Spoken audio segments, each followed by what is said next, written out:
Guys, welcome back to my channel. माझ्या चॅनलचं नाव आहे मनाली घाग आणि जर तुम्ही सबस्क्राईब नसेल केलं तर प्लीज जाऊन सबस्क्राईब करा. सो हा आहे आपला व्लॉग 4 ऑफ उज्जैन सिरीज आणि या व्लॉगमध्ये मी 2 प्लेसेस कवर करणार आहे, विच इज मंगलनाथ मंदिर आणि श्री महाऋषी संदीपनी आश्रम, जिथे आपले भगवान श्रीकृष्ण आणि बलराम यांनी शिक्षण घेतले होते.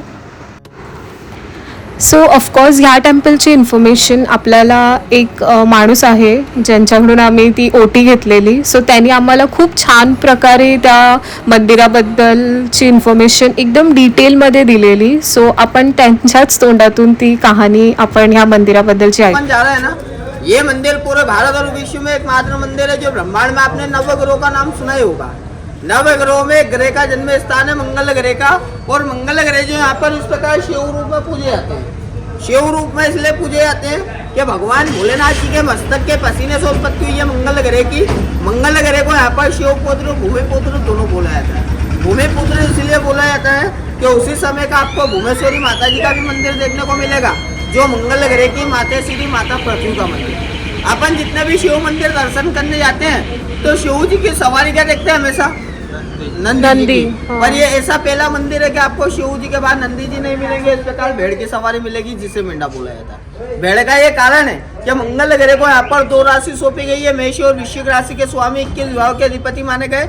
यहाँ से 21 कष्टों का निवारण होता है. जैसे 21 कष्टों में धन संबंधित, भूमि संबंधित, पुत्र संबंधित, विवाह संबंधित, रोजी रोजगार संबंधित, कोर्ट कचेरी संबंधित, कर्जा छुटकारा, यश प्राप्ति, नवग्रह शांति, शत्रु छुटकारा, अन्य 21 कष्टों का निवारण होता है. जैसे शनि भगवान को अपन प्रसाद चढ़ाते, लोहा उड़ता, काला कपड़ा पहन. मंगल ग्रह का स्वरूप लाल है, इसलिए अपन लाल प्रसाद चढ़ाते हैं. जैसे लाल प्रसाद में मंगल ग्रह को एक पत्थर का नक चढ़ाते जो अपन अंगूठी में पहनते. ऐसे बोलते दानी रत्न मूंगा, ये यहाँ का प्रसाद है. मूंगा रत्न, मसूर की दाल, लाल पोटले में गेहूं, लाल कपड़ा, श्रीफल पुष्प. अपना नाम, अपना गोत्र, गोत्र ना पता हो सरनेम, जो भी कार्य रुकाओ, जो भी मनोकामना बोलकर चढ़ाते, क्योंकि अपनी यात्रा और अपने कार्य यहीं से मंगल होते हैं. क्योंकि मंगल कार्य करने वाले देवता बिगड़े कार्य मंगल होते हैं, रुके हुए कार्य की प्राप्ति होती है. यहाँ से मंगल की माला, यदि कोई घर परिवार में चिड़चिड़ा स्वभाव का कोई कार्य में बाधा रही हो, शादी, पढ़ाई, नौकरी, व्यापार, काम धंधे में रुकावट हो, सर्व कार्य मंगल के लिए पहनते. मंगल कार्य की प्राप्ति के लिए मंगल यंत्र पूजा व्यापार के स्थान पर रखा जाता है. रोजी रोजगार की बढ़ोतरी के लिए और मंगल का फोटो पूजा स्थान पर रखने से नवग्रहों की शांति होती है. कछुआ यंत्र मनोकामना के लिए दी जाता है. जो भी रुका हुआ कार्य, जो भी मनोकामना हो, लाल कागज, लाल पेन से अपनी मनोकामना लिखते हैं. पीठ खुलने वाला कछुआ, थोड़ा सा कुमकुम, थोड़ा सा पानी डाल के रखते हैं. जो भी मनोकामना हो मन के अंदर रखने का, मनोकामना पूर्ण होने के बाद नदी या तालाब में विसर्जित करते हैं, क्योंकि एक ही बार काम करता है, बार बार नहीं. उज्जैन नगरी में आए अपन तो 3 जगह का विशेष महत्व यहाँ पर प्रसाद चढ़ाने का. क्योंकि उज्जैन में इतने मंदिर है ना कि एक चावल की बोरी लाए, एक दाना चावल का भी चढ़ाएं. चावल की बोरी खत्म हो जाएंगे, बाकी उज्जैन नगरी में मंदिर खत्म नहीं होंगे. हाँ, महाकाल या के राजा उनको दूध जल बेलपत्र चढ़ाते हैं. उनके सेनापति काल भैरव भगवान को दारू पिलाने से अपने जीवन के आने वाले काल कष्ट दूर होते हैं, क्योंकि बाबा काल भैरव जो दारू के रूप में काल कष्ट वगैरह पीते हैं. मंगल ग्रह है नवग्रहों के सेनापति. यहाँ प्रसाद मंगल दान चढ़ाने से अपने रुके हुए कार्य की प्राप्ति होती है, नवग्रहों की शांति होती है, 21 प्रकार की बाधा दूर होती है. क्योंकि पूरे भारत में एक मात्र मंदिर है मंगल का, और मंगल ग्रह की स्वयं जन्मभूमि जन्मस्थल है. अपना नाम, अपना गोत्र, गोत्र ना पता और सरनेम, जो भी कार्य रुकाओ, जो भी मनोकामना बोलकर 5 चीजें चढ़ेगी. 6 सामग्री आपको पंडित जी खुद दे देंगे. इसे बोलते संपूर्ण पूरे परिवार की 9 ग्रह की 9 प्रकार की सामग्री का प्रसाद. और एकमात्र मंदिर है मंगल का. हर जगह मंगल का मंदिर भी नहीं मिलेगा. अपनी यात्रा और अपने कार्य यहीं से मंगल होते हैं.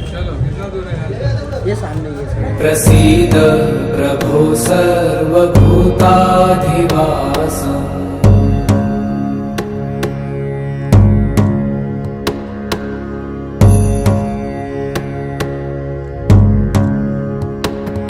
न जानामि योगं जपं नैव पूजा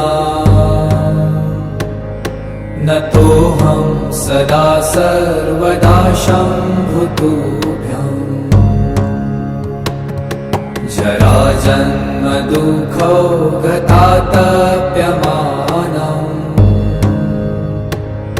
प्रभो पाहि आपन्नमामीश शम्भो.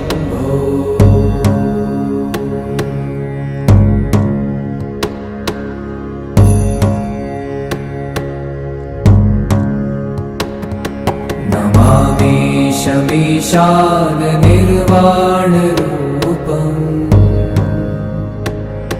विभुं व्या तं ब्रह्म वेदस्वरूपम्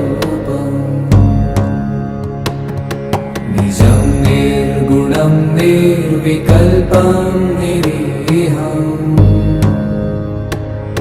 चिदाकाशमाकाशवासं भजेऽहम्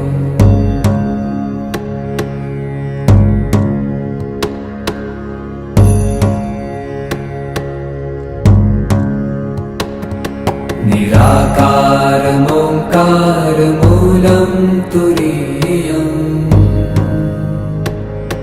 गिराज्ञानगोतीतमीशं गिरीशम् करालं महाकालकालं कृपालुम् गुणागारसंसारपारं नतोऽहम्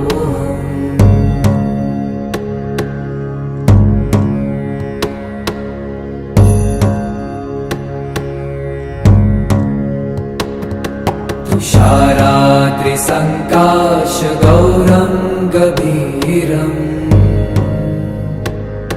मनोभूतकोटिप्रभाश्रीशरीरम् स्फुरन्मौलिकल्लोलिनी चारुगङ्गा लसद्भालबालेन्दुकण्ठे भुजङ्गा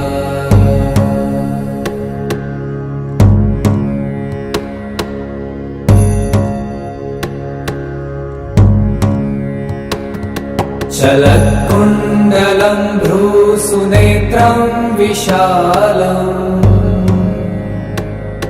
प्रसन्नाल अशा प्रकारे आमचं मंगलनाथ मंदिरचं खूप छान दर्शन झालं आणि आम्ही निघालो आमच्या पुढच्या डेस्टिनेशनवर जे होतं श्री महर्षी सांदीपनी ऋषींचा आश्रम. सो ह्या आश्रमाची अशी खासियत आहे की श्रीकृष्ण आणि त्यांचा भाऊ बलराम ह्या आश्रमात 5229 वर्षांपूर्वी मथुरेतून शिक्षणासाठी आले होते. आणि अजून एक आहे की मध्य प्रदेशमधील उज्जैन इथे असलेल्या सांदीपनी ऋषींच्या आश्रमामध्ये श्रीकृष्णाने 64 दिवस राहून 16 विद्या आणि 64 कला ग्रहण केल्या असे सांगितले जाते.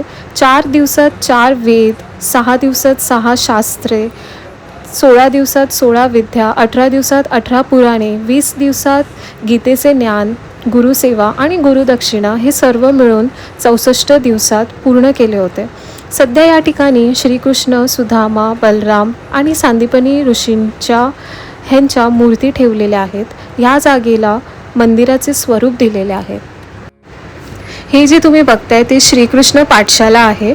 सो इथे आतमध्ये कॅमेरा अलाउड नव्हता, शूटिंग अलाउड नव्हती, बॅन होता कॅमेरा. सो शूटिंग करता जास्त आली नाही. पण निघताना एक सुंदरसा तिथे कार्ड होता, त्याच्यावर खूप छान प्रकारे त्या लोकांनी एक काय बोलतात, एक अनोखी दवा म्हणून तुम्ही बघू शकता. खूप छान लिहिलं आहे त्याच्यात की आवश्यक सामग्री, सच्चाई के फूल, ईमानदारी के पत्ते, असं खूप मस्त. तुम्ही पॉज करून नक्की ते वाचाल, खूप छान आहे. तं ब्रह्म वेदस्वरूपम् निजं निर्गुणं निर्विकल्पं निरीहम् चिदाकाशमाकाशवासं भजेऽहम्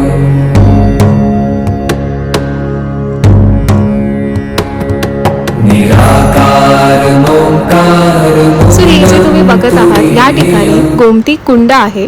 सांदीपनी ऋषी प्रतिदिन स्नानासाठी गोमती नदीवर जात असत. ते एवढ्या लांब जात असल्याचे पाहून 11 वर्षाच्या श्रीकृष्णाने त्यांनीच शिकवलेल्या कलेद्वारा गोमतीचे जल आश्रमाच्या ठिकाणी आणू का असे विचारले. त्यावेळी सांदीपनी ऋषींना या 11 वर्षाच्या विद्यार्थी म्हणजे प्रत्यक्ष विष्णूचा अवतार आहे हे माहिती नव्हते. श्रीकृष्णाने पुन्हा पुन्हा आग्रह केल्यावर त्यांनी श्रीकृष्णाला सांगितले की तुला शक्य असल्यास गोमतीचे जल आण. श्रीकृष्णाने त्याच्या धनुष्यावर बाण चढवला.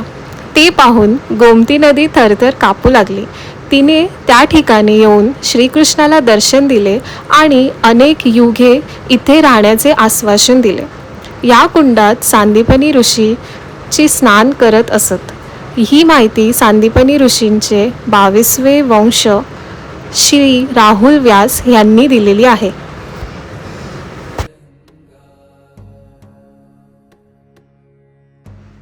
या ज्या तुम्ही पेंटिंग्स बघतायत, ज्या भिंतीवर कोरलेल्या आहेत, ते सगळं दाखवण्याचा प्रयत्न केला आहे जे श्रीकृष्णाने महर्षी सांदीपनी ऋषींच्या आश्रमात 64 दिवस राहून शिकलेल्या गोष्टी, ज्या गोष्टींचं शिक्षण प्राप्त केलेलं, त्या गोष्टींचं त्या लोकांनी ते पेंटिंग्समध्ये द्वारा त्या लोकांनी दाखवलेलं आहे. चर्माम्बरं मुण्डमालम् प्रियं शङ्करं सर्वनाथं भजामि.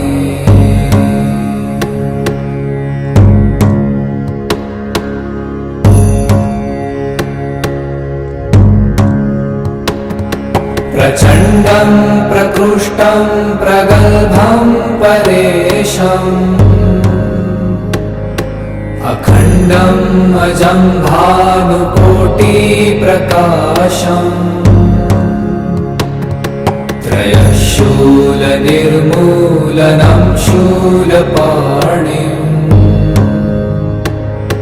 भजेऽहं भवानीपतिं भावगम्यम्.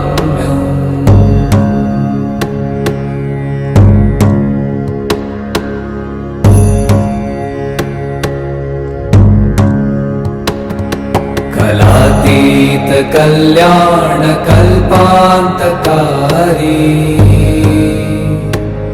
सदा सज्जनानन्ददाता पुरारी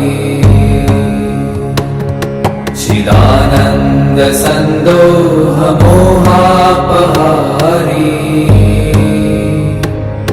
प्रसीद प्रसीद प्रभो मन्मथारी.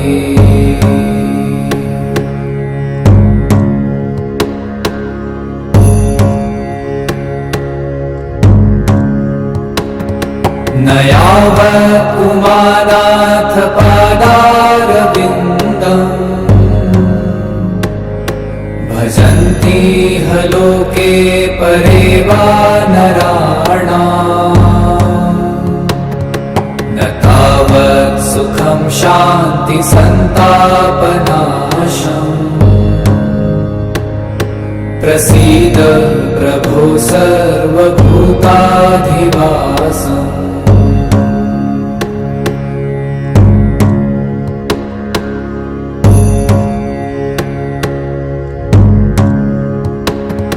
न जानामि योगं जपं नैव पूजा न तोऽहं सदा सर्वदा शम्भुतुभ्यम्. जराजन्म दुःखो गतातप्यमानम् प्रभो पाहि आपन्नमामीश शम्भो.